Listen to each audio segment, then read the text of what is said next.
The state's decision to move some juvenile offenders to Angola has sparked fierce controversy, even from the federal judge who allowed the transfer. Well, juvenile justice advocates, they say that they highlight some serious dark secrets about the Louisiana prison system, saying teenagers there are often abused and turn suicidal. Tonight, investigative reporter Mike Perlstein introduces us to one of those inmates whose family says they're concerned for his very survival.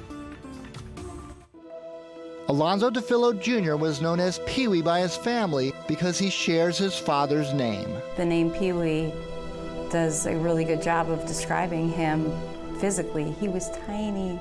Pee-wee was the oldest child in a loving family, but in his early teens, hardship struck with a vengeance. When he was 14, he found his grandmother dead at their home. Pee-wee was already diagnosed with mental health problems, and when he turned 15, darkness descended again. He found his mother dead as well in the bathtub, only to find later that his father now was in dire need of a liver transplant. The oldest of 4 siblings, Pee-wee did not handle the situation well.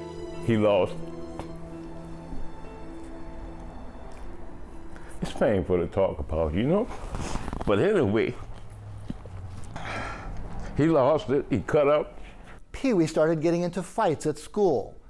Then he began breaking into cars. Later, he found himself in the juvenile justice system after getting caught in a stolen car.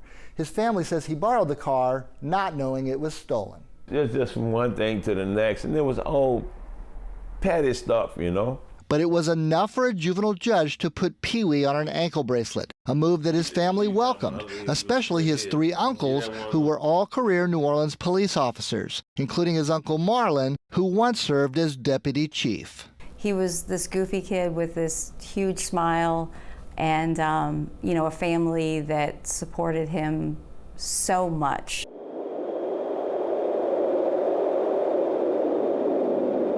And he kind of settled down. He did well in school. He went back to school. He did very well. That day he left, he hasn't been home since. Pee-wee and 3 other juveniles were accused in a string of carjackings and robberies in New Orleans and Jefferson Parish. Prosecutors decided to try all the kids as adults. Pee-wee was 15. One police report listed him as 5 feet 2 inches tall, 113 pounds. Juvenile justice advocates say that once kids are prosecuted as adults, families find themselves powerless. Rehabilitative services fall off a cliff. He's not getting the mental health resources that he needs. He's not getting the education that he needs to be rehabilitated. Once you get into that system, it doesn't really care who you are. You are in the twilight zone. With his father given months to live as he waited for a transplant, Pee-wee quickly accepted the same global plea deal as the other defendants, 20 years in prison. Indicated that he really didn't understand what he was pleading guilty to.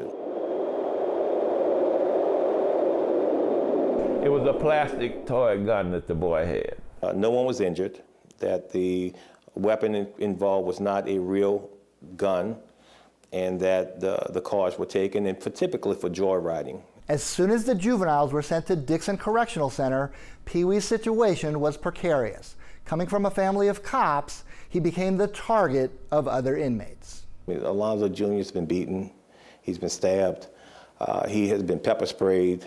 After Alonzo Sr. got a liver transplant in 2018, he visited his son as much as possible. He was shocked by what he saw. Beat him so bad he lost hearing in this ear. I think, no, the left ear. And when I went to see him, his face was all swollen.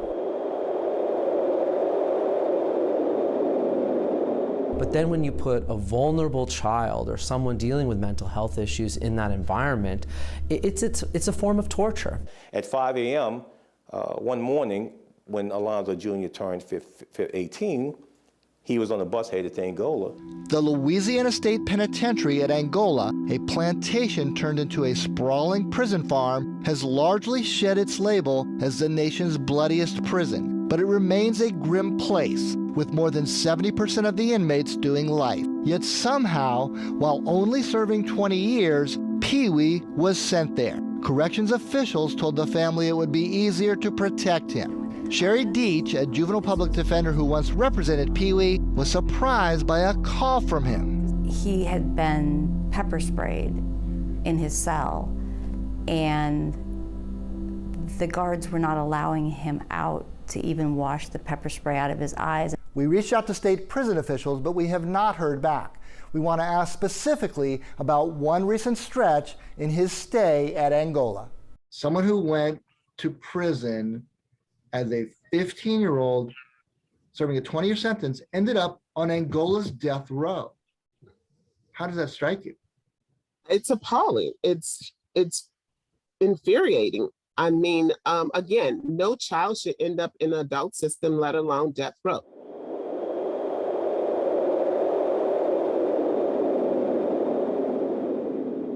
Oh, and I called up there and said, why is my child on death row?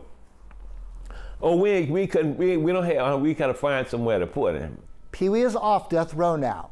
He is still locked up most of the time in solitary confinement, but some phone privileges have been restored. During these calls, his family tries to sound optimistic. There are times when I can hear that he's lost hope, and that most recently he said, I don't think I'll ever get out of here. He's fighting for his life. You know, I think it's terrible. Every time I call somebody, they done notified one of the guards, and they go after him about me calling up there. And they got to the point where he was like, Dad, don't call up here no more.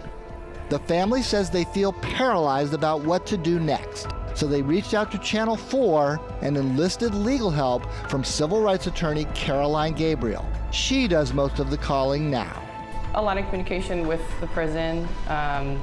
It's difficult to make any real change because, you know, we do get a lot of pushback. This case is a terrible example of how bad it can go when we treat children like adults.